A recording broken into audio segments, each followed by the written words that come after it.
Балаларға 12 жастан бастап көруге рұқсат берілген фильм.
Сәлеметсіз бе, апа? Рахмет, бәрі жақсы. Ой, биылғы көктемнің ыстығы-ай. Көктем биыл ерте келді ғой. Иә, ыстықтан аяғым ісініп кетті. Тезірек босансам ғой. Көктемге туған балалар мықты болады дейді. Күннен, жарықтан қуат алады дейді. Сенің де ұлың қуанышқа бөленеді. Байқаймын, көп жылайсың. Жүктілік кезінде жылаған зиян. Биыл қыс ауыр болды ғой. Бірақ аман есен шықтыңдар ғой. Айтақша, радионнан хабар бар ма? Жоқ, оның Сеулде екенін білем. Танысым қоңырау шалып айтты. Радионның дәті қалай шыдап жүр екен? Анасының қайтыс болғанынан да әлі бейхабар шығар. Телефонын ауыстырып тастады, бітті. Бауыржанда қанша байланысқа шыққысы келді. Олай іздеді, бұлай іздеді. Егер радион білсе, келер еді. Сен солай деп ойлайсың ба? Бәлкім, Анна шын менің туғаным емес деп жатқан шығар. Шында да Анна оның туған анасы емес қой. Ай, Анна. Радионды жанындай жақсы көруші еді. Жоқ, олай демеңіз. Радионда анамызды жақсы көретін. Таня, сен биыл қыста қатты өзгеріпсің. Бұрын суық, адамға жұғымсыз едің. Бәлкім түйсігіне бірдеңе кірген болар. Иә, әкеме қатты алаңдап жүрмін. Сіздерге көп рахмет. Бүкіл отбасыңызға рахмет. Маринаға қарайласқандарыңыз үшін де үлкен рахмет. Оған мектебін қаладан бітіруге жағдай жасағандарыңызға рахмет. Қой енді жылағанды. Қиын жағдайда көршің көмекке келмегенде кім көмекке келеді? Әрқашан осылай болған. Өмір деген осылай дөңгелейді. Елдің бірлігі де осы татулығымыздың арқасында. Қорқынышты түстер көріп жүрмін, Әмин апа. Осы жолы босануға қорқам. Түс түлкінің боғы. Көп нәрсе ойлайсың. Радионға алаңдайсың, қызыңды ойлайсың. Сосын түсіңе әр нәрсе кіре береді.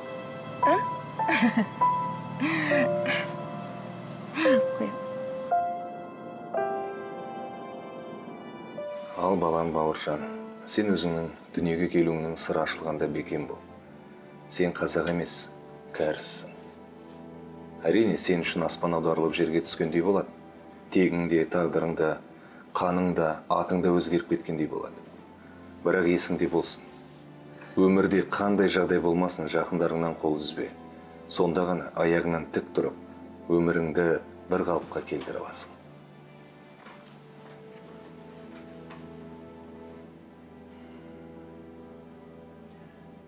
Жақсы жазыпты. Дұрыс. Радион бұл сөздерді естісе, не дер екен? Ол жағын білмедім. Радионың түсінігінде адамдар бір-біріне жау. Ешкім ешкімге сенбеу керек. қашанда адам баласы жалғыз жүру керек дейді. Ал бүкіл әлем жекелеген адамдардың мүддесіне қызмет етеді дейді. Иә, сендер бірге туған, егіз болғандарыңмен әр түрлісіңдер. Мен қазақ емес кәріс екенді алғаш естігенде бір ай өз-өзіме келе алмай жүрдім. Сосын ойладым, дақыр осылай болған екен, енді басқа амал жоқ, көнуге тура келеді. Қайта екі елдің мәдениетінің иесі болдым, рухани байыдым. Оған ешкімде кінәлі емес қой. Қайта мен сіздерге алғыс айтуым керек. Бірінші кезекте анама, өйткені ол менің баға жетпес байлығым. Ал Радион екеумізге келсек, ол екеуміз енді нағыз бауырлардай тату-тәтті өмір сүре алмайтынымыз өкінішті.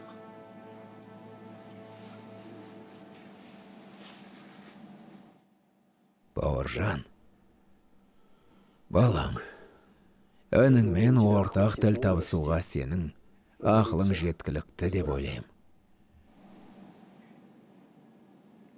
Василий ағай, мен кездескісі келіп жүрген кімдер олар? Айтпадыңыз ғой. Бауыржан. Олар өте іскер адамдар. Кореядан келген бизнесмендер. Ауыл шаруашылығымен айналысады екен. Егордың серіктестері. Егор оларға сен туралы айтқан еді. Бірден өзіңмен танысқылары келіпті. Онда жақсы екен. Егер бағытымыз бір болса, бірге жұмыс істеп кетерміз. Бала. Сен де немеремнің бар екеніне сондай мақтанам.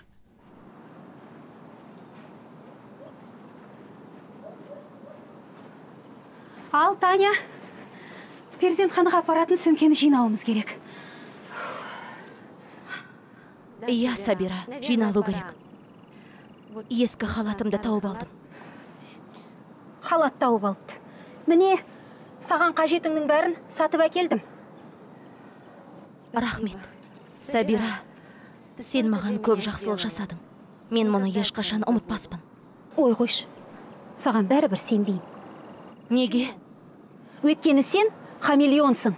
Сен 200-дісің. Сен тәкаппарсың. Сен ешкімді менсінбейсің. Сен ешкімді адам құрлы санамайсың. Тек басыңа күн туғанда ғана сүттен ақ судан таза бола қаласың. Адамның бәрі өзгереді, Сабира. Ешкімді сөкпе. Мен де қазір өзгердім. Сен өзгердім деп ойлайсың ба? Ертең босанғаннан кейін көреміз. Балаңа тағы ақша қажет болады. Сен тағы Бауыржанды жағалайсың. Сен қандай болдың, сондай болып қаласың.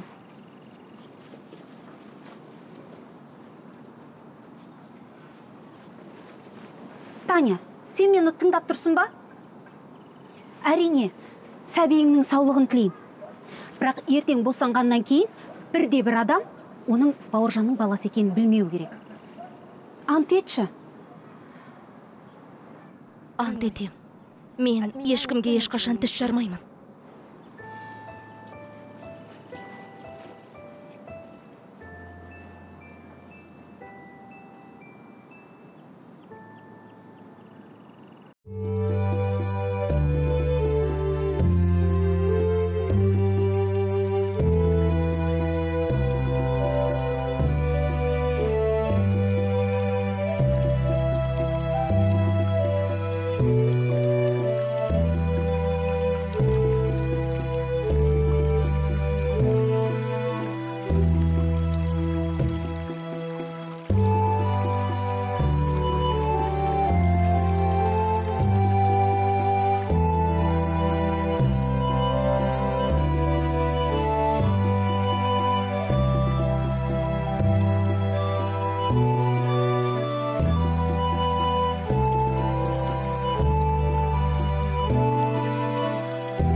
Миша, жүрсеңші сенің кезегін.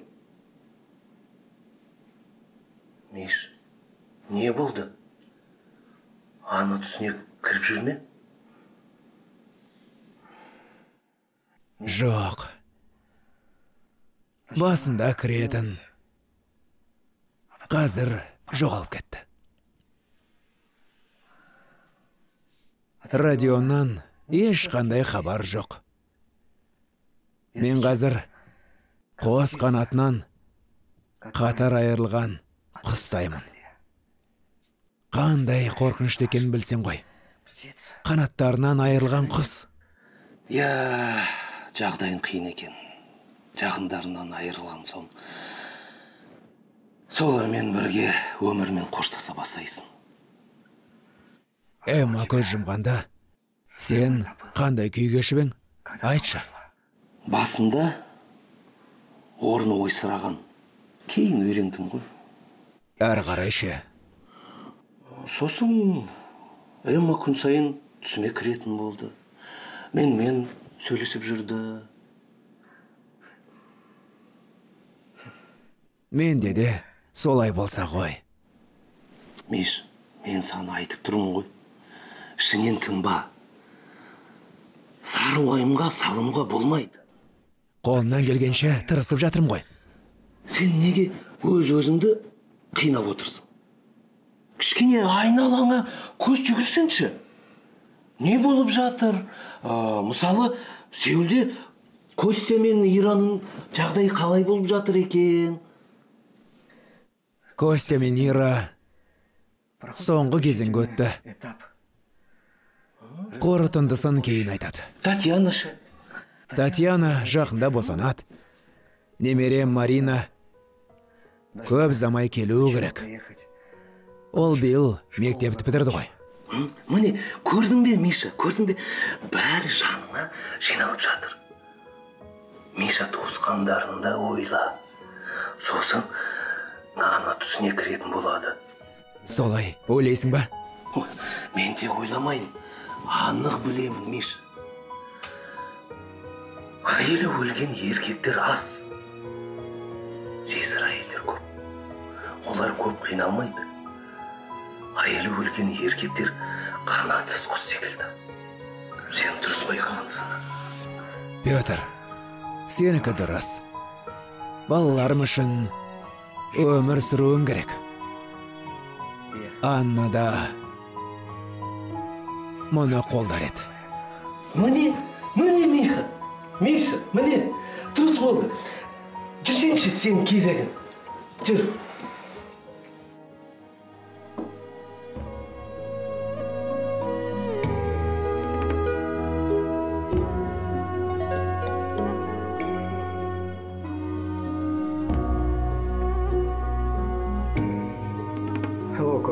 Сәлем, Костя. Қалың қалай?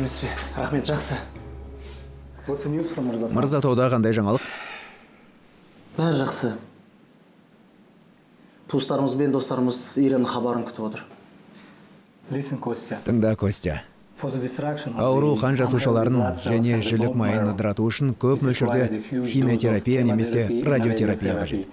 Мұндай емдеу түрі тек ақауы бар жасушаларды ғана емес, сау жасушаларды да зақымдайды. Осылайша кейбір лимфомаларды және қатерлі ісіктің кейбір түрлерін емдеуге қолданылатын агрессивті химиотерапия жілік майының жасушаларын бұзады. Жілік майын ауыстырып салу дәрігерлерге мұндай ауруда интенсивті химиотерапия немесе сәулемен емдеп, соңынан ауру немесе зақымдалған жілік майын сау жілік майына ауыстыруға мүмкіндік береді. Емдеудің тарихына тоқтағаным үшін кешіріңіз, бірақ мен сізге Ираға жасалып жатқан отаның маңыздылығын айтқым келді.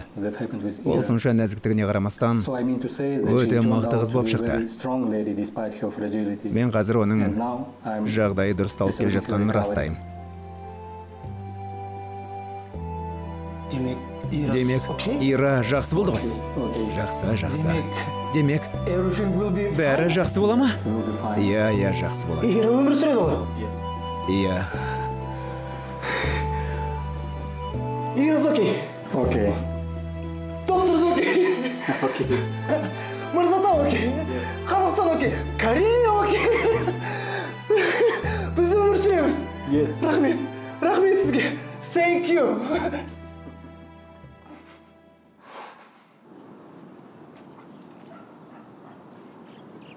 Анашым, Марина, қызым, келдің бе? анашым, шында ол кетіпті ғой? Мариночка, сені қатты сағындым ғой, саған қарайыншы. Мектепті бітіруіңмен құттықтаймын. Анашым, мен мектепті бітірдім, бірақ жалғастырамын деп ойламаймын. Қалай жалғастырмайсың? Маған ештеңе айтпадың ғой. Оқуға уақыт жоқ, жұмыс істеу керек. Екеумізге қарайтын адам да жоқ. Мен бауырым да өсіп келе жатыр. Бауыржан ағай саған көмектесуге уәде етті. Анашым, Бауыржан ағадан ақша сұрауды доғарайықшы. Иә, түсіндім. Сабираның әпкесі Бағила сені райыңнан қайтарған ғой. Анашым, мен өте тамаша отбасының қолында тұрдым. Олар көп жұмыс істейді, қыдырып та үлгереді. Әкең хабарласқан жоқ па? Анашым, әкеміз бізді көргісі келмесе, онда іздеудің қажеті жоқ деп ойлаймын.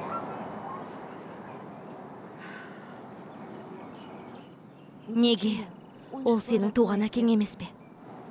Анашым, білесіз бе, мен бұл туралы көп ойландым.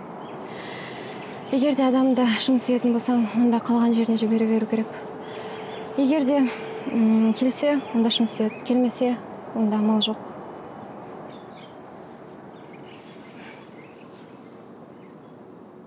Ал, меніңше бәрі жақсы өткен сияқты. Кәрістер саған риза. Сен олардың ұсыныстарын қабылдайсың ба? Әрине, Василий ағай. Енді екі жақ серіктес болып отырып өз міндеттемелерімізді орындай алсақ, онда Мырзатаудың болашағы зор деп ойлаймын. Бәрі жақсы болады. Ойлағаның орындалса екен. Кешіріңіз. Костя ғой. Алло, Костя, қалайсыңдар? Иә, бәрі жақсы. Не дейсің? Ира жазылып келе жатыр ма? Мәссаған, қуаныштымыз. Айтам, бәріне айтам. Керемет жаңалық екен. Иә, қуаныштымыз. Ал енді ем-дом біткесін, аман есен келіңдер. Біз сендерді күтеміз. Бізде бәрі жақсы. Келген соң ести жатарсың қалған. Иә. Күтеміз, келіңдер. Жақсы. Естідіңіз ғой? Ирамыз жазылып келе ме? Иә, жазылып келе жатыр дейді. Мен сондай бақыттымын. Рахмет саған. Василий ағай, маған не үшін рахмет айтасыз? Сенің бар болғаның үшін, менің немерем болғаның үшін, өз еліңнің мақтан тұтарлық нағыз азаматы болып өскенің үшін. Қызым, соңғы кездері неге күйгелек болып кеткенсің? Қуанатын несі бар, апа? Жақында Татьяна босанады. Оған бізден басқа кім қарайды? Иә, солай. Ал қорқынышты не бар? Қалай несі қорқынышты? Біз күні түні Татьянаға қызмет жасаймыз. Оны асырап отырмыз, ақша береміз. Бауыржан Маринаға Татьяна арқылы ақша салады. Енді ұл туады. Оны аяғынан бізден басқа кім тұрғызады? Тыңдаш, қызым. Марина да өмірге келетін сәби де Бауыржанның балалары емес пе? Баяғыдан байбалам салу керек еді. Енді не? Оларға туған әкесі көмектеспегенде кім көмектеседі? Өмір бойы олардың әкесі радион болған. Енді жаныңды жегідей жей берме, ауырып қаларсың. Сәлеметсіз, тәте? Ой, Марина, сәлеметсің бе? Айналайын. Бағила телефон соғып сенің шыққаныңды айтып еді. Келгенің жақсы еді. Мен сіздерді қатты сағынып кеттім. Қаладағылар қалай? Бәрі жап-жақсы. Сіздерге сыйлық беріп жіберді. Бәрін дүкеннен өзіміз сатып алдық. Ой, білесіздер ме, мен нанды қазір жақсы жаямын. Көмектесің бе? Сен шынымен үйрендің бе? Бағила айтқан, Марина сондай пысық, айтқан нәрсенің бәрін қағып алады деген. Бағила тәтеме бәрін үйреткен. Қолымнан қазір бәрі келеді. Қажет болса мен қазір сіздердің киімдеріңізді үтіктеп берейін. Сосын неден жуып шығайын. Ал сіздер демалып, сыйлықтарды ашып көре беріңіздер. Қой, Марина, жолдан шаршап келдің. Бағила ғой, туыстарын бәрін жұмысқа салып қояды. Марина келді. Сәлем апке. Мен сені қатты сағындым. Сәлем, Ермек. Мен де сен қатты сағынып кеттім.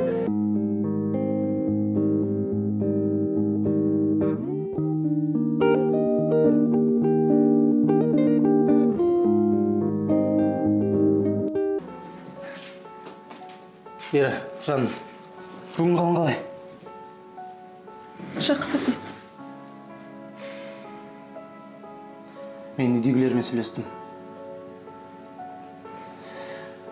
Біз ұлдар емес, Бауыржан аға анамыздың бет басына ескерткіш тас қойыпты. Тіпті 4-ші дастарханды да жасап беріпті. Қиын ғой. Сен қатты қайғырып тұрсың ба? Жарайды, сен ойлама. Ең бастысы жазылып кетші. Тағы қандай жаман жаңалық бар? Жансың, сен неге тек қана жамандықты ойлайсың, Сен бүгін дәрігермен сөйлестің ғой? Иә, сөйлестім. Ол саған не деді? Дәрігер бәрі жақсы болады деді. Сенің денсаулығың түзеліп келе жатыр деді.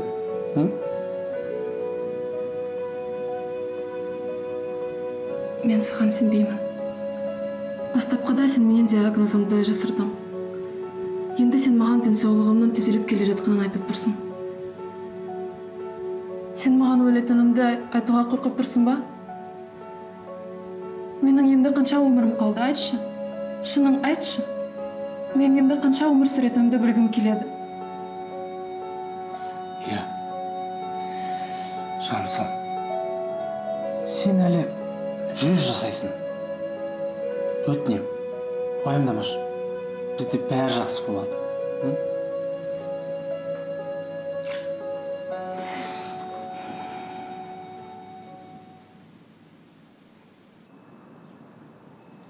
Сәлем, Таня. Сәлем, Бауыржан. Қалың қалай, жақсы ма? Жақсы. Жанымда отыра тұрасың ба? Отырайық. Мен ешкімді көрмеймін, ешкіммен сөйлеспеймін. Көңіл күйің жақсы ғой. Жайнап тұрсың. Кәрістермен кездестім, келіссөз жүргіздім. Мырзатауда шағын орта кәсіпті дамытуға ақша салатын болды. Керемет жоспарлар күтіп тұр. Құттықтаймын. Сен ғажап жансың. Мен сенен сұрайын дегенім, қалада босанғың келе ме, әлде осында ма? Маған бәрібір. Сен жанымда болсаң болғаны. Жарайды, мен кетейін. Мишағайға жолығым керек. Сау.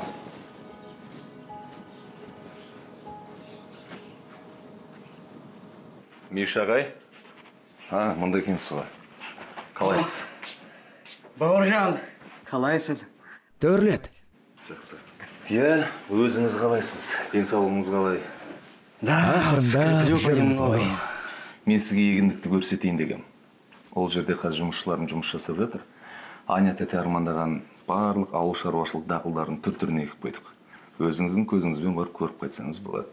Бауыржан, рахмет. Сен бізге көп жақсылық жасап жүрсің. Мен сізге айтсам ба, айтпасам ба деп шешіле алмай жүредім. Радион туралы бір әңгіме естідім. Айтшы, не болыпты? Таныстарым Сеулге барып келген. Сол жерден радионды көріпті. Қатты уайымдап жүр дейді, ішкілікке салыныпты. Мен бұл жағдайды көріп тұрып енді бейжай отыра алмайтын сияқтымын. Құдайым-ай, радион өзін өзі өлтіреді ғой. Мишағай, уайымдамаңыз. Мен осы жұмыстарымды аяқтаған соң міндетті түрде Сеулге барып бауырымды тауып келем. Бауыржан, балам. Оны қалайда іздеп тапшы. Табам.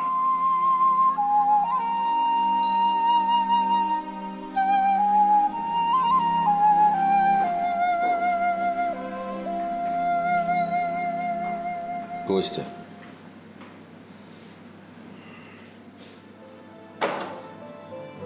Радион, сенсің бе?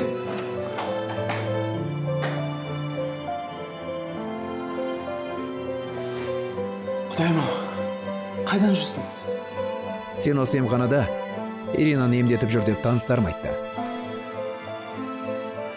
Үйден соншама шалғайда кездескенімізге қарашы. Осындай да болатын нешек. Сен сонда мені әдейі іздеп келдің бе? Иә, солай. Өнімді көрейін деп. Сағындым ғой. Радион, түрің не болып біткен? Не істеп жүрсің? Ішем. Ішімдікке салынып жүрмін. Мені отаным қандай болсам да қабылдайды. Сен одан да үйде не болып жатқанын айтшы. Таня егіз тапқан шығар. Ата-анам мені қарғап сіледі ме? Сен әлі ештеңкені білмейсің бе? Не білуім керек еді?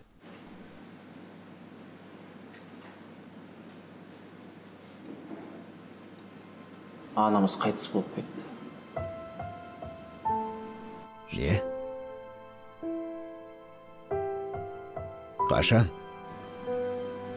Сен Сеулге кетер алдында. Мен неге білмедім? Сенімен ешкім байланыса алмады. Амансыңдар ма, сүйікті ұлдарым, Радион және Бауыржан. Мен сендерді қатты жақсы көрем. Біз отанымыздан шалғайда болғандықтан, біз көре сарам өз-өзімізге отан бола білуіміз керек. Сөзім қанша қисынсыз болса да, шындық осы. Бұл нені білдіреді? Бұл өз құндылықтарыңның өзіндік жүйесі болу керек деген сөз. Ол кісінің адамгершілік пен өнегелікке қаншалық мән беретін есіңізде ме, Мишағай? Иә. Әрі қарай оқи бер. Сосын жауапкершілік, мінез, төзім және әрине еңбек. Жат елде бізді тек еңбек құтқарады. Осы тұрғыда Қазақстан, туған жеріміз, бізге еңбекпен, өзіңді арман мен үмітіңді іске асыруға керемет мүмкіндік берді. Осылайша біз нағыз отанымыз таптық, жан дүниемізбен, жүрегімізбен және бізді қоршаған адамдармен де. Сондықтан, Мишағай, күдеріңізді үзбеңіз, уайымдамаңыз. Бұл хатты тек Радион екеумізге жазған жоқ. Бұл хатты сізге де арнап жазған. Иә, дәл солай. Ол о дүниеден мені бақылап, қарап жүр. Солай ма? Әрине дұрыс айтып отырсыз. Сондықтан күдеріңізді үзбеңіз, өмір сүруді жалғастыру керек, Мишағай.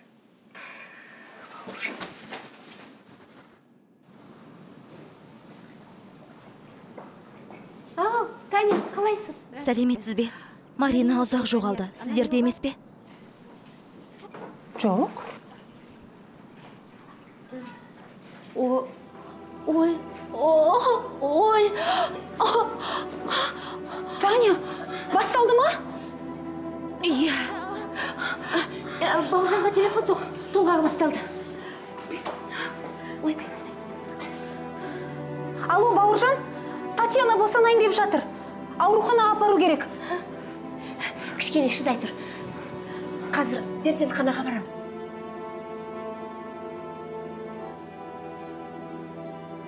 Мен ол кісінің жоқ екеніне сенбеймін. Биыл қыста, күзде біздің отбасымыз үшін қиын болды.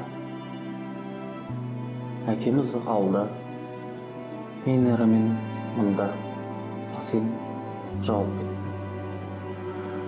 Татьяна мен Марина Қыдырәлиевтердің мойнында. Мен үнемі отбасында өзімді бөтемін деп санайтын. Барлығыңа,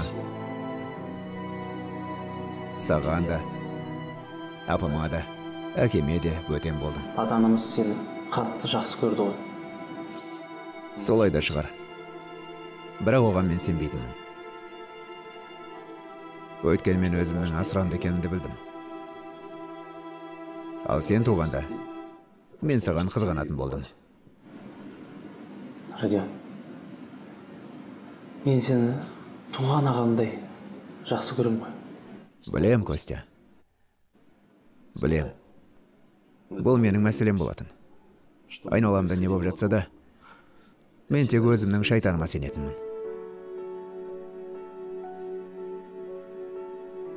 Ал өскен кезде Бауыржан Қыдырәлиевпен бітпейтін текетіреске тап болдым.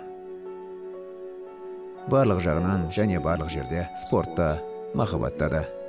Одан кейін бәрі өзгерді ғой. Иә, мен сабырға келдім. Өзімді Қыдырәлиевті жеңгендей сезіндім. Мықтымын деп ойладым. Кейін Татьяна екеуміз отбасын құруды шештік. Сен отбасында ең басты адам болдың. Мен сенен үлгі алдым. Сен бізді асырадың, ал мен қанға бас болдым.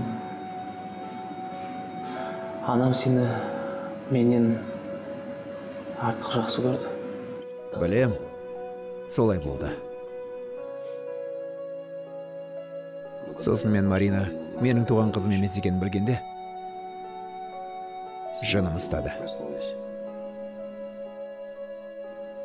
Өзіме ештеңе істей алмадым. Бір жағынан Пакта мені қуып жіберіп, орныма Бауыржанды қойды. Сөйтіп бәрін тастап осында келем деп шештім. Әрі қарай не болса о болсын дедім. Бірақ мен апам туралы үнемі ойлайтынмын. Қоңырау шалып, сөйлескім келетін. Кешірім сұрағым келетін. Енді міне, ешқашан солай істей алмайтын болдым. Ешқашан. Қатты ауырып тұрса бері, шыдамым жетпейтін сияқты. Оны қайдан шығардың? Бәрі жақсы болады. Сен бірінші рет босанайын деп жатқан жоқсың ғой? Бұл жолы бәрі басқаша. Маринаны туғанда қорықпап едім. Қазір қорқынышты. Таня, Сәбира, не болып болды? Бауыржан, келдің бе? Тезірек барда заттарын жинап көлік Қазір, мен апарған заттарды қайда қойдың? Менің жатым бөлмемде, сөйледе. Тезірек. Қалайсың? Бауыржан. Қатты қорқып тұрмын, келгенің жақсы болды. Қорықпа, қазір перзентханаға барамыз, уайымдама. Бауыржан, саған маңызды бірдеңе айтқым келіп тұр. Мені барлығы үшін кешірші. Кешірім не үшін сұрайсың? Радион екеуіңді алдағаным үшін кешір. Сәбираңды ренжіткенім үшін. Сенен бала туып, бірақ бірге өмір сүрмегенім үшін кешір. Мұның бәрі күнә ғой. Жарайды, қазір оны ойлайтын уақыт емес. Бәрі жақсы болады, Таня. Уайымдама, тек уайымдама. Ең бастысы, мен сол кезде радион мен Корея үшін, оның ақшасы үшін қашып кеткен жоқпын. Мен радионды сүйгенмін әрқашан. Және оны мен шаңырағымда шайқалтқым келмеді.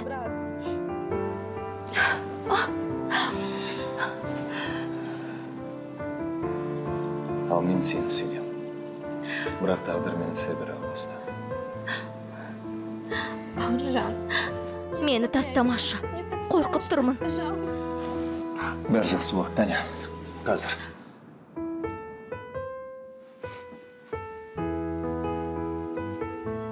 Әкеміз неге келмей жатыр?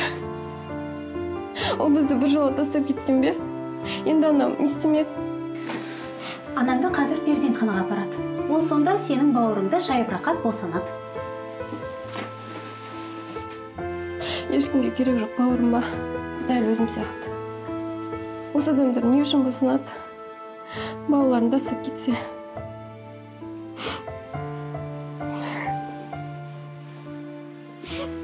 Мені мұқият тыңдашы, Марина. Сен тастанды бала емессің. Әкең сені жақсы көреді. Ол тек қалай тығырықтан жол табарын білмей жүр. Сол себепті өзін бақытсыз сезінеді. Түсінесің бе? Ол сенің оны сондай күйінде көргенін қаламайды. Ал бәрі реттелген соң, ол міндетті түрде саған қайтып келеді. Болды. қабағыңды жа.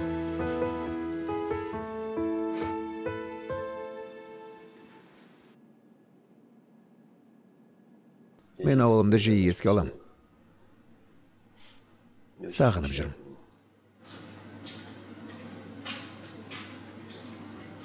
Родион? Сіз бе? Қорықпа. Мен қазір баяғыдай қорқынышты емеспін. Қазір жағдайым да жақсы емес. Аға, дәрігер бізге бүгін Ира жазылады деді. Біз ауруды жеңдік. Керемет. Ира, мені кешірші. Сен жарадың. Костяң да жарады. Сендерге сенбегенім үшін кешіріңдер. Әрине, бәрі жақсы болады. Аға, сен бізбен бірге ауылға орал. Мырзатауға келген кезде бәрі орнына келеді. Ұмытпа, сені Марина күтіп отыр. Өз әкесін күтіп отыр.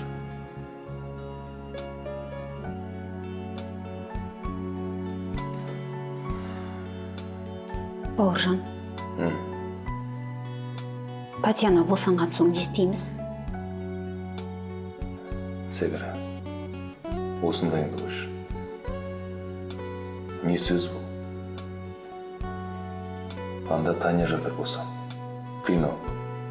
Ал сен мұнда оның кейінгі өмір үшін шешім шығарып отырсың. Ең болмаса әйел ретінде аясапшы оны. Не күйеуі жоқ жанында, не туыстары жоқ. Жарайды болды. Мен бәрін түсіндім. Мен тек алаңдап отырмын. Әдетте екінші баланы тез босанушы еді. Ал біз мұнда отырғанымыз қанша болды? Отырғанымызға 3 сағаттай болды. 3 сағат? Иә. Қызық екен. Не ешкім шықпайды, не ешкім ештеңе демейді.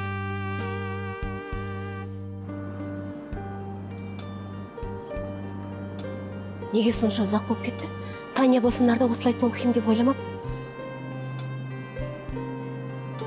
Бұрын Татьяна мен қарым-қатынастарың дұрыс болмаған деп естіп ем.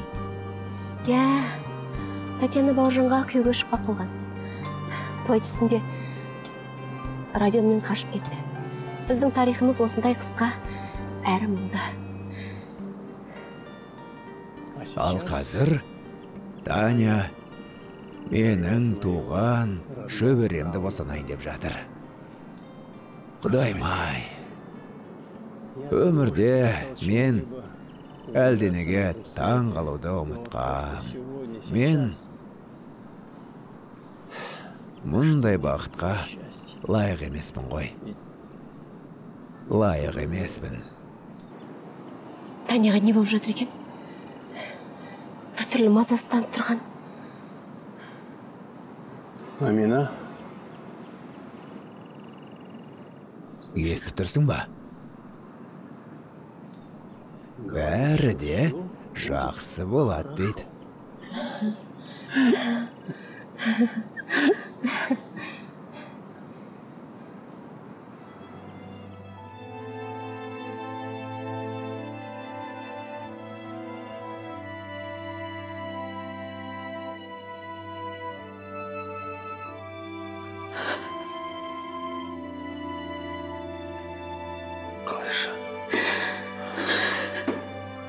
Қалайша бұлай болды? Бауыржан.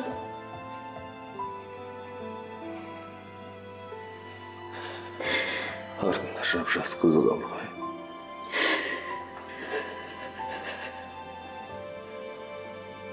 Бауыржан ағай? Марина?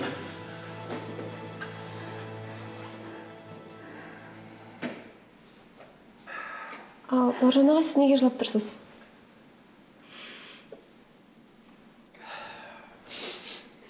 Марина, қызым.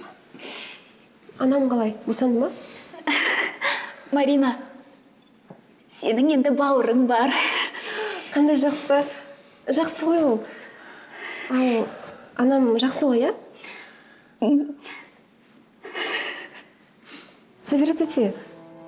Анаңнан айырылып